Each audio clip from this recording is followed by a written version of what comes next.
Tonight on Dispatches, an ideology of bigotry and intolerance spreading through Britain, with its roots in Saudi Arabia.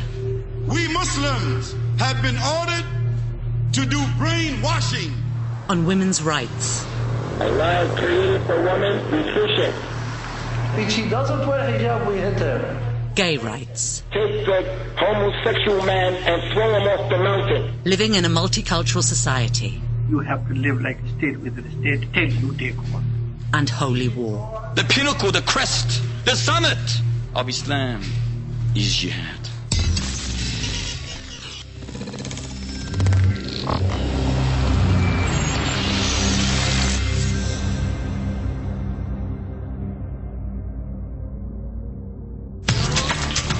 A Dispatches investigation has uncovered a fundamentalist message spreading from the Saudi Arabian religious establishment through mosques run by major UK organisations, which claim to be dedicated to moderation and to dialogue with other faiths. Green Lane Mosque in Birmingham is a high-profile mosque, and one we'd heard receives theological guidance from Saudi Arabia. Our reporter went undercover last summer, joining thousands of worshippers.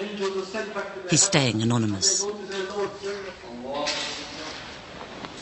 The theme of today's lecture is, don't believe in the arrests of alleged terrorists without proof, as non-Muslims are liars.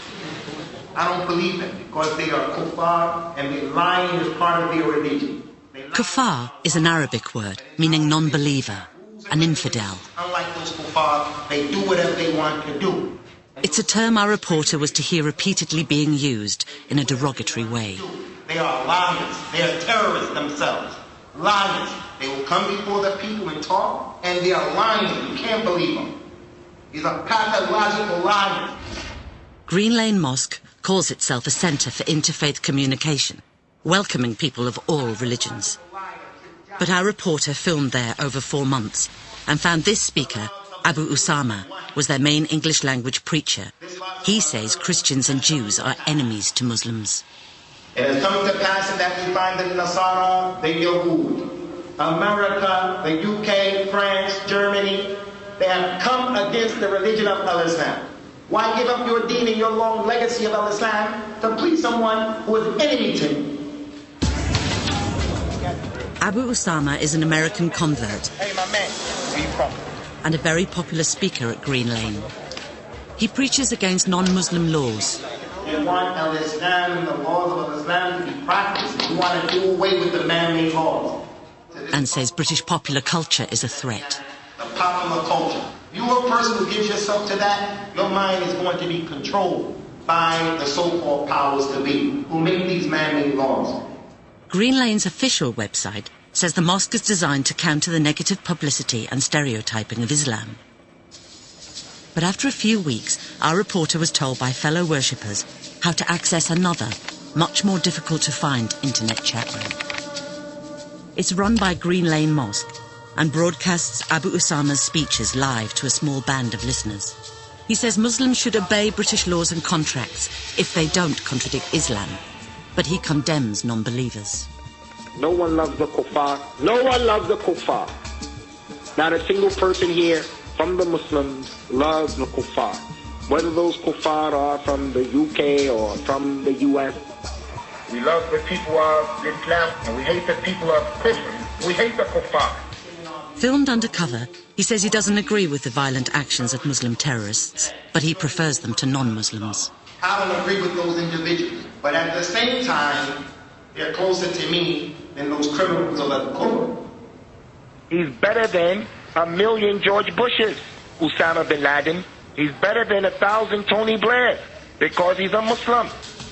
The mosque films some of Abu Usama's speeches and they're sold locally as DVDs. In this one, he says even Muslims who don't follow their strict rules can be ostracized as kafirs. If you leave off the prayer out of negligence, then you are a kafir. If he dies like that, you have to bury him with the kuffar. You can't marry him. He preaches an ideal Islamic state. Muslims shouldn't be satisfied with living in other than the total Islamic state.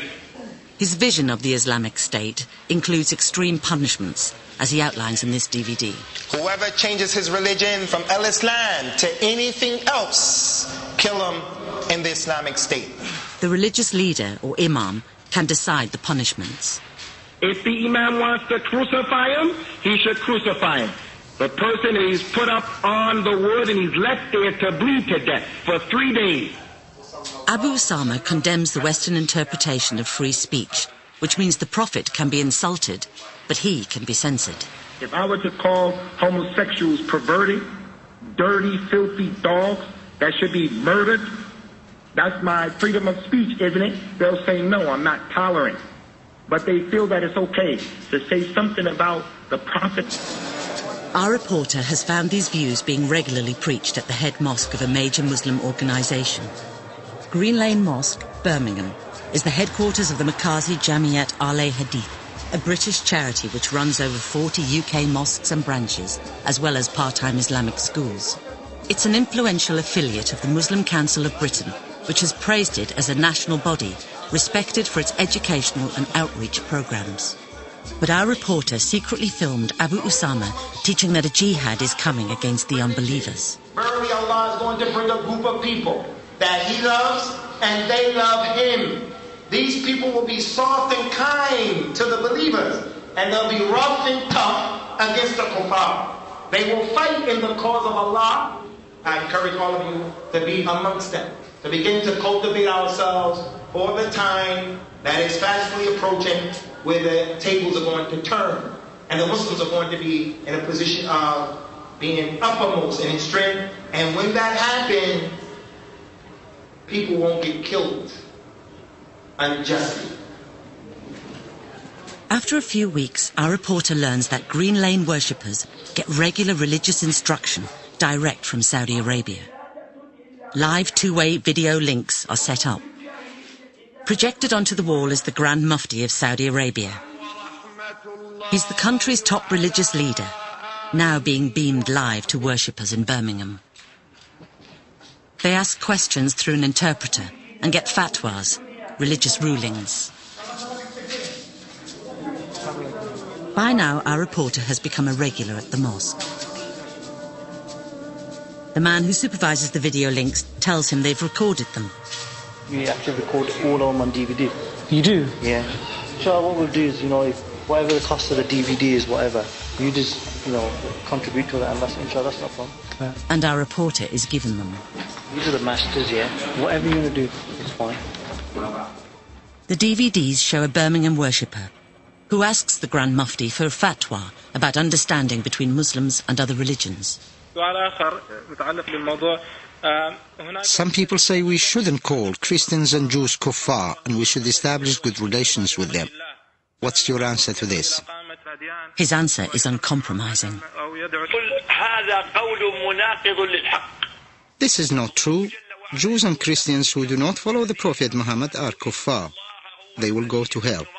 He says Muslims can't help non-believers. Anyone who helps or defends an apostate, or a pagan, or an atheist, or anyone who attacks Islam will be cursed.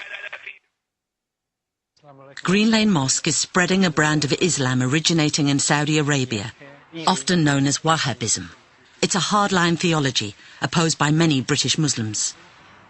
Academic Dr. Irfan Al-Alawi investigates Wahhabism. He keeps his face hidden in interviews because of the dangers of his work. Wahhabis believe you cannot show tolerance to other religions. So the religion of Islam has to rule the world. Green Lane in Birmingham, that mosque is one of the extreme Wahhabi centres in the UK.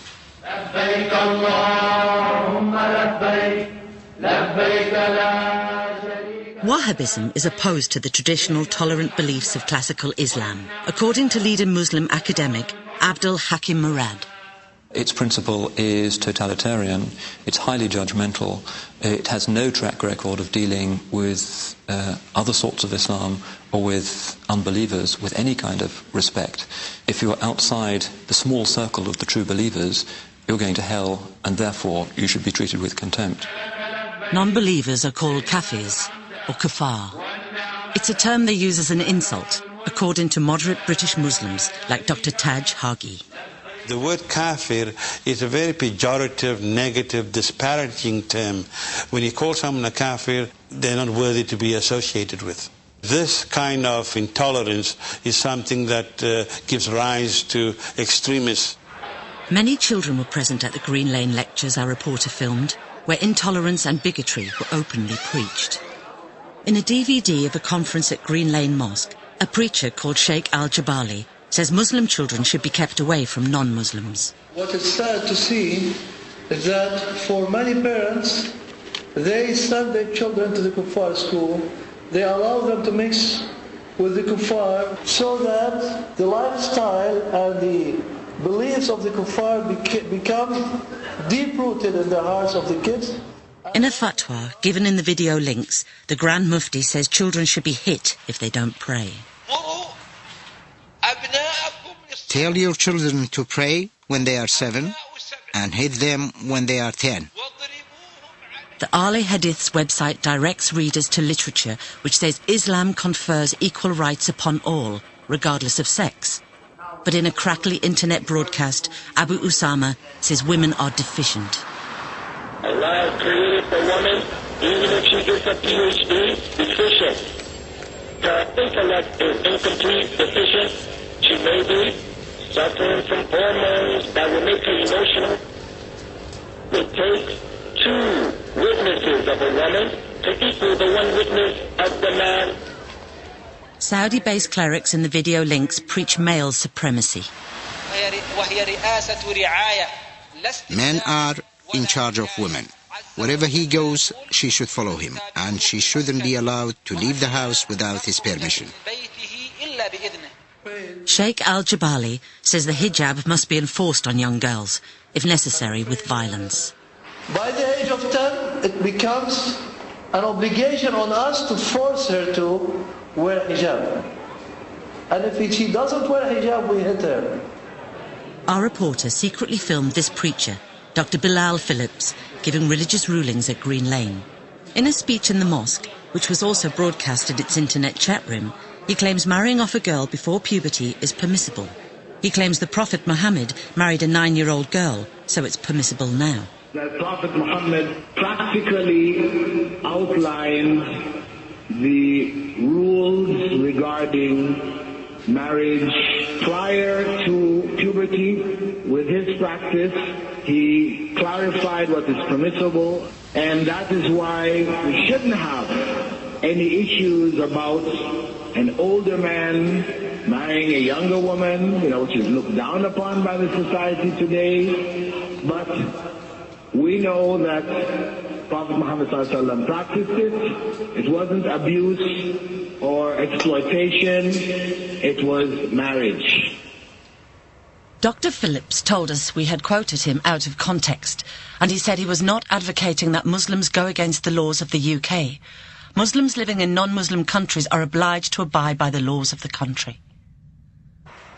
Abu Usama quotes what he says are the words of a companion of the Prophet on the Islamic punishment for homosexuality. You practice homosexuality with men, take the homosexual man and throw him off the mountain. And in a DVD, he attacks the idea of gay rights. They have given them unprecedented rights so that your child can be exposed and introduced to lesbians. Now, they said, if you discriminate against them, you're going to jail. He says Muslims should discriminate. Wallahi, we'll discriminate, but we'll discriminate in a way where we don't get in trouble. The Muslim is a dentist. One of those people come and want to take a big needle and stick it in his gut. Then he says it's a joke, as it might get the mosque into trouble. Because they'll take this kalam and get us all in trouble. On the anniversary of the 7th of July bombings, a speech by Abu Usama was broadcast in the Green Lane chat room, condemning terrorism. I want to make an official statement here. No way are we in agreement to what took place last year on this day in the Kuffar calendar. But he does believe in jihad. But in saying that, we do not apologize for any aspect of this deed. There is jihad in Islam. what's the most beloved and favorite thing to Allah? Jihad fi sabilillah. He says the real jihad will come when the senior Islamic clerics declare it, and prays it will come soon. We ask Allah to bring about the means and the ways in which the Muslims will get the power and the honor of repelling the oppression of the kuffar, where we can go out and perform the jihad. We ask Allah to bring that time so that we can be participants in that. Abu Usama told us, Islam allows for any Muslim to peacefully coexist here in the UK with non-Muslims, even though the UK is not an Islamic society. He said he had made it clear that it is a religious duty on all Muslims to obey UK law, and the carrying out of Islamic law could only be done in an actual Islamic state. He said homosexuality is an abomination against Allah and all mankind, and I will never condone it. Even though this is the case, I do not believe in disobeying the law when it comes to the way people deal with homosexuals. A hardline message influenced by Saudi Arabian clerics is preached at Green Lane Mosque in Birmingham. An imam from the mosque has helped advise the government. Abdul Hadi sat on a government task force on extremism, set up after the 7th of July bombings. He was part of its working group on combating extremism in mosques and imams. Yet this DVD shows he took part in a Green Lane conference in which other speakers urged Muslims to discriminate against homosexuals and hit girls who didn't wear the hijab. He seemed to have no worries at the extremism of the message. It is very hard to conclude such beautiful program, but we have to do. The head of the working group on mosques and imams was Lord Nazir Ahmed, Britain's first Muslim peer.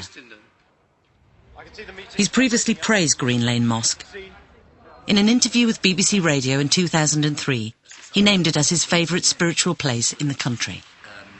Number 20 Green Lane, Birmingham, is my favourite spiritual place. He said he'd worshipped there. This is the most amazing place. When I walk into the mosque, I feel I'm entering the biggest palace on earth. Lord Ahmed recently said that he would ask the Lord Chancellor to meet an organisation called the Islamic Sharia Council, including its Secretary-General, a preacher called Sheikh Suhaib Hassan.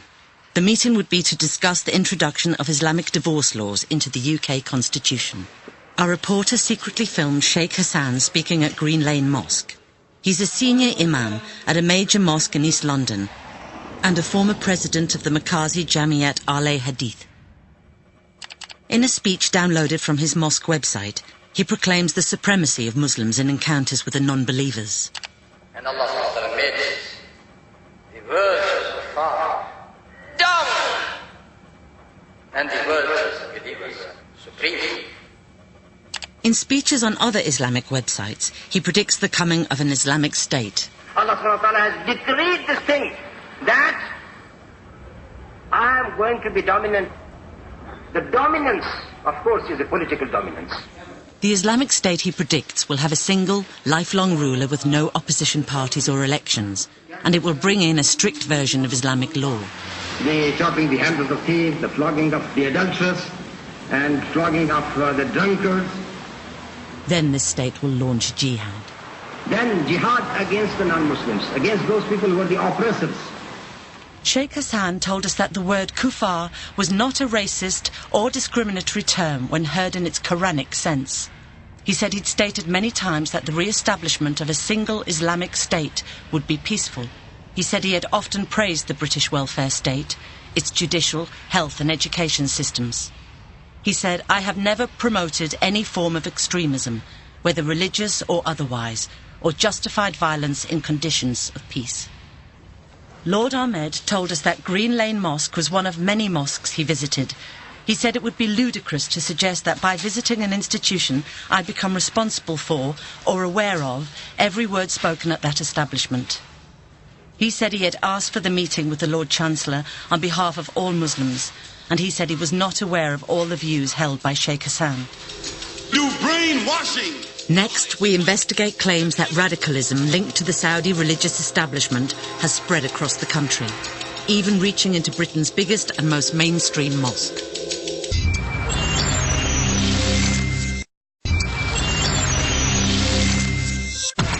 A dispatch Thatcher's reporter investigated one of Britain's biggest and most mainstream mosques, Green Lane Mosque in Birmingham, uncovering a fundamentalist ideology emanating from the Saudi religious establishment. He found it promoting male supremacy. Allah created for women nutrition. And if she doesn't wear hijab, we hit her. Condemning non-Muslims. We hate the kuffar. We do not give obedience to the kuffar. And predicting a future jihad. The tables are going to turn, and the Muslims are going to be in a position of being uppermost in extreme. Now he was to discover how preachers trained in Saudi Arabia are spreading the same message around the country. Last summer, a 2-week Islamic studies course was arranged at the mosque, and our reporter was accepted onto it. It was to be taught by clerics flown specially from the University of Medina in Saudi Arabia. But then it was cancelled at short notice. Our reporter went to their office to find out more. The preacher Abu Usama tells him what the aim of the course was. From what I know is, people were going to come to teach the course from Saudi Arabia. Part of the program was the students who did good, like the first 3 or top 5 students, were getting the scholarship to go. That was part of the conditions that they had agreed with the professors who were coming, because the professors are from the university. Of Medina. Yes. Thank you very much. The most devout worshippers at Green Lane are being offered scholarships to Saudi religious universities. It's for people like you. The aim is to train new preachers, according to Dr. Irfan Al-Alawi, who keeps his face hidden in interviews. Medina University is a very hardcore Wahhabi institution. Over the years, they have been giving bursaries to students from the United Kingdom and throughout the world to recruit students to be brainwashed. Then they're trained to go abroad and teach their poison and inject it to others. Medina graduates are now spreading the word in mosques up and down the UK. Like Dr. Bilal Phillips, who says marrying girls before they reach puberty is permissible. Sheikh Suhaib Hassan, who preaches a future Muslim supremacy. And Abu Usama himself.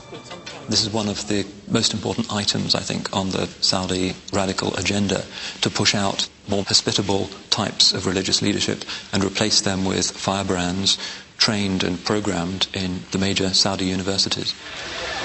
Our reporter finds that Saudi-trained preachers are being promoted in DVDs and CDs throughout the UK.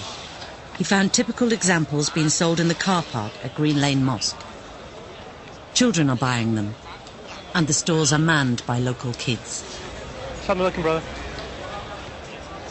He buys a DVD of Sheikh Faiz, another Medina-trained preacher, in which he preaches jihad. The peak, the pinnacle, the crest, the highest point, the pivot, the summit of Islam is jihad. He criticises Muslim parents who don't want their children to learn this. Today, many parents, they prevent their children from attending lessons. Why?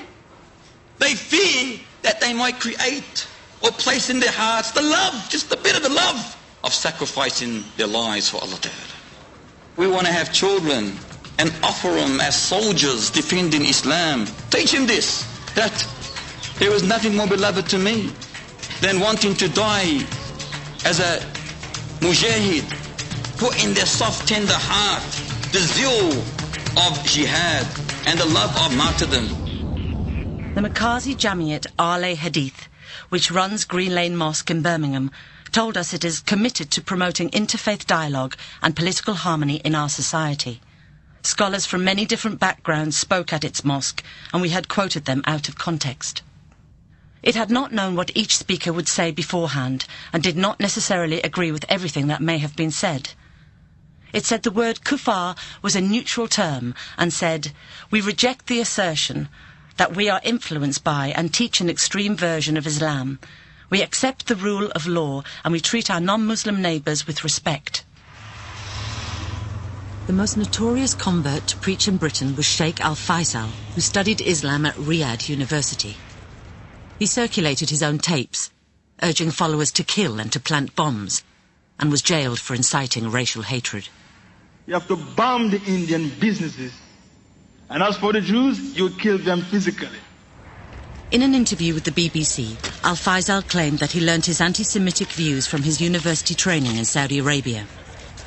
I learned in university that the Holocaust was orchestrated in order that the Jews will establish a homeland in Arab territories. The war to convert is waged on the internet. This website says it's run by an Islamic charity which is based in Saudi Arabia. It directs readers to a fatwa website, which it says is supervised by a Saudi scholar. Readers can email in questions and get religious rulings. The rulings say Muslims in the West must have an attitude of enmity and hatred of the Kafirs. All of the kuffar are the enemies of the Muslims. Jihad, pursuing the Kafirs in their lands and fighting them if they do not submit to the rule of Islam, is a communal obligation on Muslims. Men are superior to women and are better than women, and husbands can hit their wives, though only lightly. It recommends prodding with the fist. DVDs, books and the internet are all ways that the message is spread, according to Saudi expert May Yamani. Since the 1980s, there has been an increase in the export of Wahhabi teachings to the Muslim world, from Kosovo to Jakarta and to the United States and Great Britain, supercharged with oil money. They sent in money for teachers, for schools, they printed books, educated imams, so it's like a wave of teachings hitting at the shores of Western countries. Islamic bookshops in Britain are offered free literature. A number of bookshops known to me have actually gone out of business because they've been undercut by the more fundamentalist literature that's being supplied for free by Saudi Arabia. Dr. Taj Huggy set up the Muslim Educational Centre of Oxford to promote an Islam of tolerance and peaceful coexistence. He's opposed to Saudi influence over British Muslim life. The Saudi funding of British Muslim institutions come from a variety of official, semi-official and private sources, in addition to government funding through the Ministry of Religious Affairs and other government agencies. Money from Saudi has reached the most famous mosque in Europe. London's Central Mosque, better known as Regent's Park Mosque, is the most recognisable symbol of moderate mainstream Muslim life in Britain. It says it acts on behalf of the whole Muslim community in dealing with the government. The Saudi monarchy gave £2 million to help build it, and in the 1990s they built its educational and administrative wing. The mosque's official bookshop is run by a company called Darussalam. It's a British company, but it's linked to Darussalam Publications, a global publishing house, whose head office is in Saudi Arabia. Our reporter visited and bought another video of Sheikh Faiz, the Saudi-trained preacher, condemning the non-believer. Kafir, ya Latif. The worst word that can ever be written. A sign of infidelity, disbelief, filth. A sign of dirt. He calls Jews pigs who will be killed when the end of the world comes. This creature will say, "O Muslim, behind me is the Jew, come and kill him." They'll be all of them. Every single one of them. Regular interfaith meetings with other religions take place at this mosque. Yet in a DVD bought from its bookshop, a British-based convert called Sheikh Khalid Yassin, who studied Arabic in Saudi Arabia, condemns the teachings of other religions. We don't need to go to the Christians or the Jews debating with them about the filth which they believe. We Muslims have been ordered to do brainwashing because the kuffar, they are doing brain defiling. You are watching the Kafir TVs and your wife is watching it right now and your children are watching it right now, and they are being polluted and they are being penetrated and they are being infected, so that your children and you go out as Muslims and come back to the house as Kafirs. In this DVD from the mosque bookshop, he preaches against the equality of women. This whole delusion of the equality of women is a bunch of foolishness. There's no such thing. In this DVD, he claims that AIDS is a Western and Christian plot.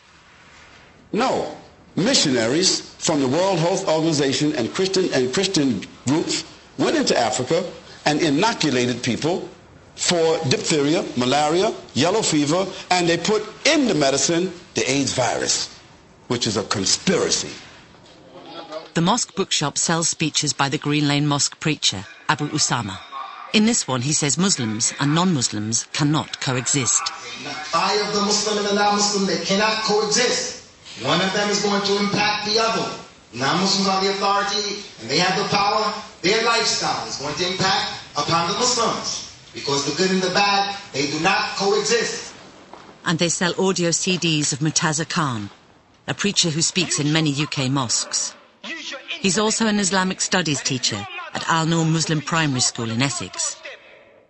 In this CD from the mosque, he claims the Quran condemns Jews and Christians. Those whom the wrath of Allah is upon is the Jew, is the Christian. And he criticises Muslims who follow their ways. We have become Jews in our clothing, Jews in our eating, Jews in everything that we do, and the other half is Christians in everything that they do. Muslims are following one of these accursed nations. And people are still not waking up to understand the fact that these people are enemies towards us. He says Muslims should become doctors, so women don't have to go to non-Muslim doctors. Person should have a sense of shame. For how long have we seen that our mothers, our sisters and our daughters have to go and uncover themselves in front of these filthy non-Muslim doctors? Murtaza Khan told us, "My discourses have never been delivered with the intent to malign any individual group or race. They are delivered to inspire Muslims to better themselves and then to play a positive role for their own and wider community in Britain." Al-Noor Muslim Primary School told us, "We can confirm that Mr M. Khan is employed as a teacher at Al-Noor Primary School and can also categorically state that the alleged remarks do not reflect the views of this educational establishment. No extreme or discriminatory views are expressed or taught at our school by any of our teachers." Darussalam International Publications Limited, which runs the mosque bookshop, told us it sells a wide range of material and did not necessarily agree with it. It said it was totally unfair to blame them for the views expressed in the lectures. The current Director General of Regent's Park Mosque, Dr. Al Dubayan, is from Saudi Arabia. A recent employment tribunal concerning a sex discrimination complaint at the mosque revealed that they had no jurisdiction over Dr. Al Dubayan because he's actually a serving Saudi diplomat. Dr. Al Dubayan told us his diplomatic status had been extended to him as a courtesy by the Saudi Arabian government following his appointment, as with his predecessors of different nationalities. He said the mosque bookshop was run independently and he was seriously concerned to hear that inappropriate materials may be on offer. The materials had been removed immediately until it was ascertained whether they were damaging to the principles of tolerance, multiculturalism and equal rights. He said it is false and misleading to make the sweeping generalization that religious teachings from Saudi Arabia promote extremism, and it is also false to assert that the ICC is dominated by the influence of such teachings. The Kingdom of Saudi Arabia told us, "The Kingdom of Saudi Arabia is an Islamic state, governed in accordance with the teachings of the Sharia. Islam is a religion of tolerance and respects the human rights of all people, regardless of gender, age, religion or race. Islam is a religion without national borders. There is no such thing as the religious establishment in Saudi Arabia. Here, as in every society, one can find extremists, as well as conservatives and moderates. Saudi Arabia does not support radical or extreme ideology, but strongly condemns all those seeking to politicize Islam, preaching, inciting or fostering hatred and violence, or legitimizing terrorist activities. To this end, many imams have been re-educated in recent years, and a misguided few have been dismissed. Any financial donations, public or private, are scrutinized according to the highest international standards to ensure that no funds are sent to extremist groups. Saudi Arabia has pioneered calls for greater international cooperation for the exchange of timely and specific information." Haris Rafiq heads the Sufi Muslim Council, which promotes a tolerant Islam and is opposed to the spread of radical teachings. Wahhabis and their offshoots are teaching Muslim youngsters to be isolationists, are teaching Muslim youngsters that America and Britain are against them. and therefore they need to get up and fight with them or struggle against them. Some Wahhabis believe that this is how the West is to be brought down, by spreading Wahhabism in the heart of the West cities. Next, we find radicalism openly preached at a major mosque run by an organisation praised by Tony Blair for its support of multiculturalism and interfaith.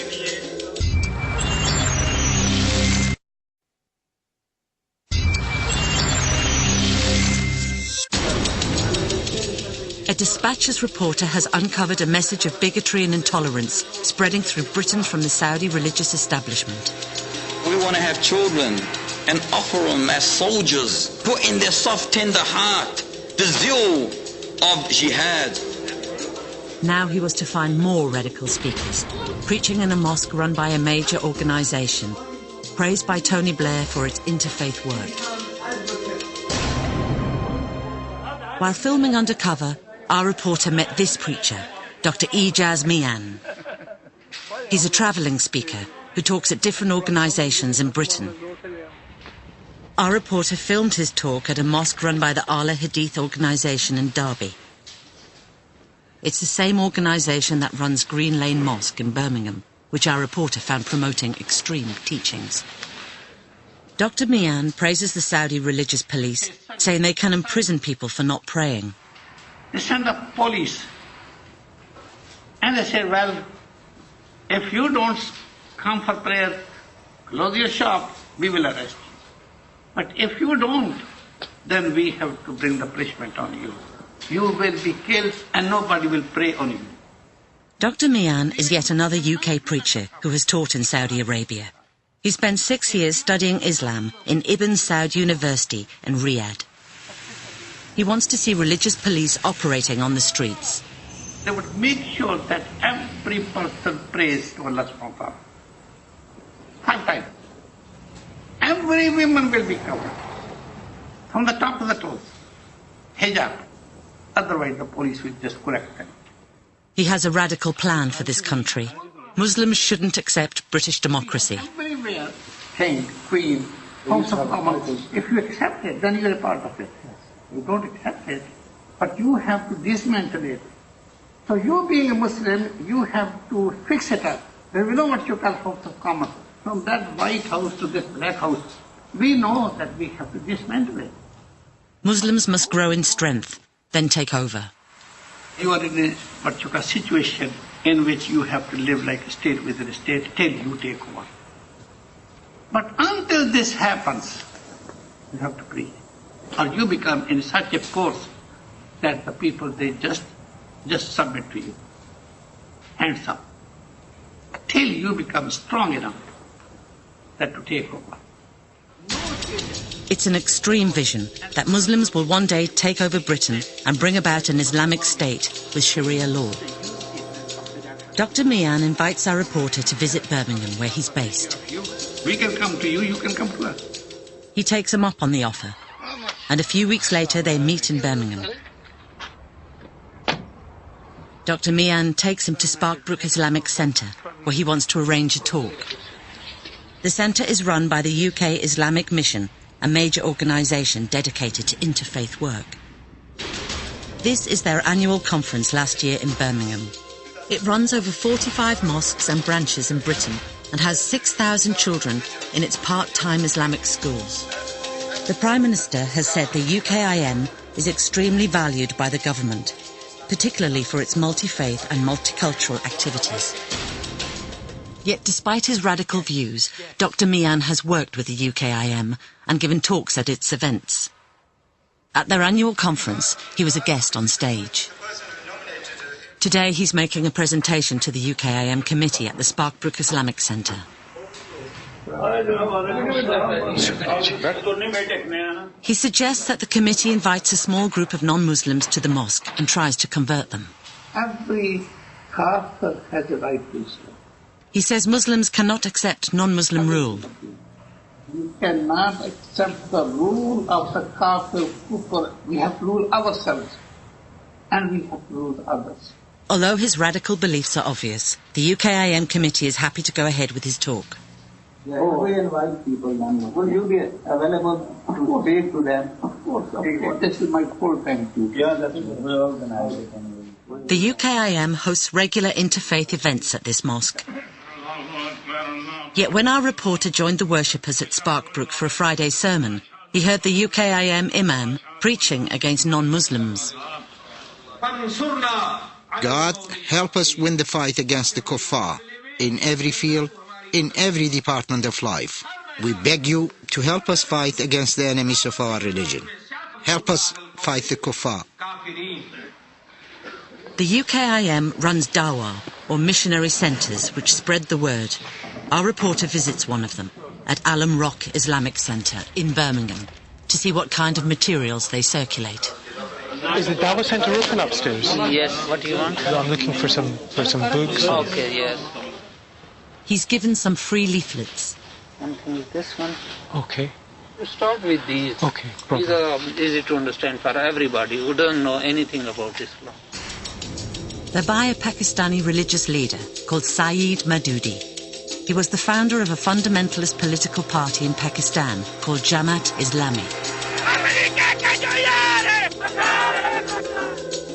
The UKIM literature outlines his radical message. Islam is a revolutionary ideology which seeks to alter the social order of the entire world. Muslims form an international revolutionary party. The pamphlets contain some of the ideas that Dr. Mian preaches, that Muslims must work towards doing away with all non-Islamic governments and set up an Islamic state. The party Maududi founded, the Jamaat Islami, has links with the Saudi religious establishment. Although it stands in Pakistani elections, its aim is to set up an Islamic state run by Sharia law. The man who runs the missionary centre in Birmingham says the UKIM is an independent organisation with its own objectives. But he says they follow the same ideology as the Jamaat Islami. Ideologically, we are affiliated with Jamaat Islam. It's the same ideology? Yeah, you can say that. It's the same ideology. He claims the UKIM shares the same ideology with other fundamentalist organisations, like Hamas in Palestine and the Muslim Brotherhood in Egypt. Some are in Pakistan, some are in Egypt, or some are in wherever they are. Their ideology is same. So you can say our ideology is same with them. Thank you very much. Our reporter finds the UKIM accepts money from Saudi sheikhs. Every week at its Sparkbrook Mosque, a list of donors is read out. Saudi Arab ke professor Our reporter attended a day of talks arranged at the UKIM Sparkbrook Mosque. When we contacted the UKIM, they said they had hired their centre out to another organisation who arranged this event. In public, the UKIM has told Muslims they can participate in British democracy, and it invited politicians to its annual conference last summer in Birmingham. I'm here as a friend of Islam and as a Labour politician. But in the day of talks in their mosque, invited preachers condemned democracy.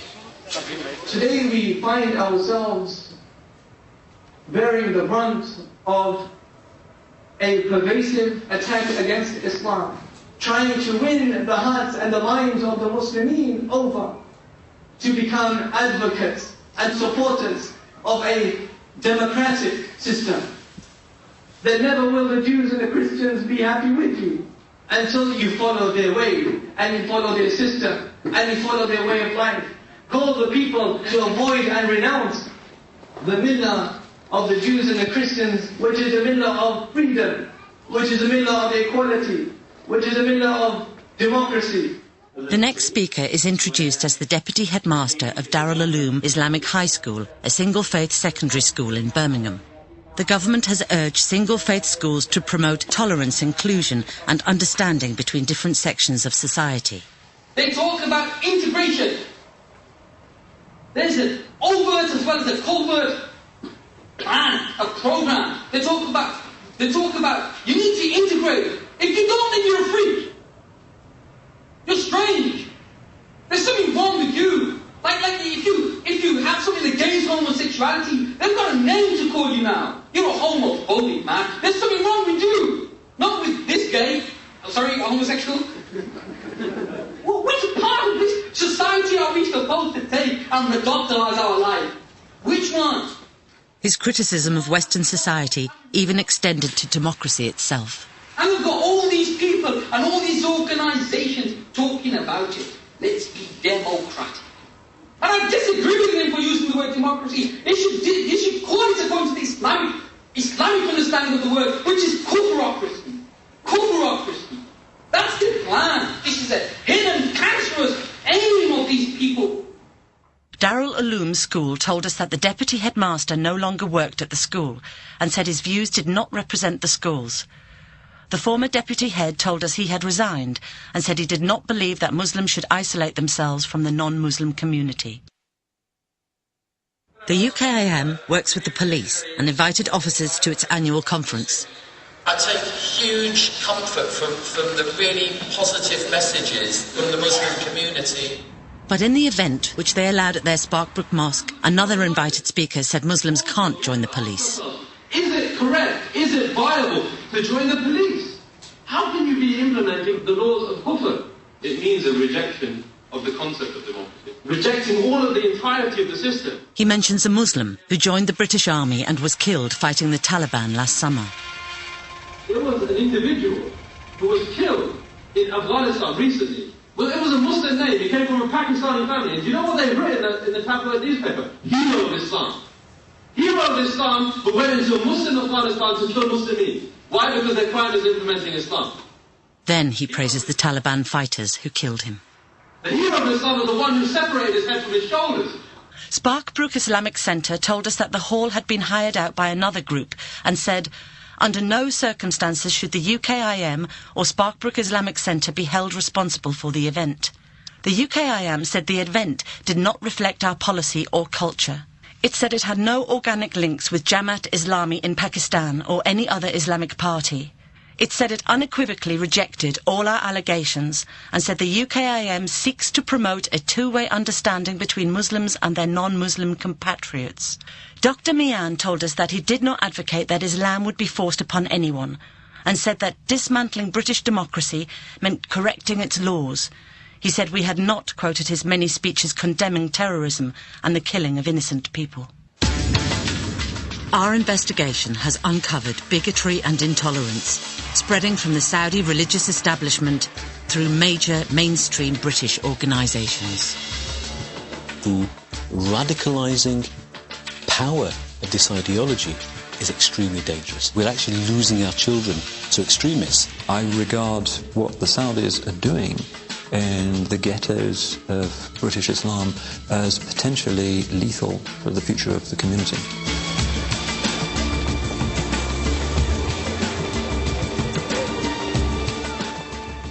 For a wealth of information and debate about issues from Channel 4's dispatches, log on to channel4.com/dispatches.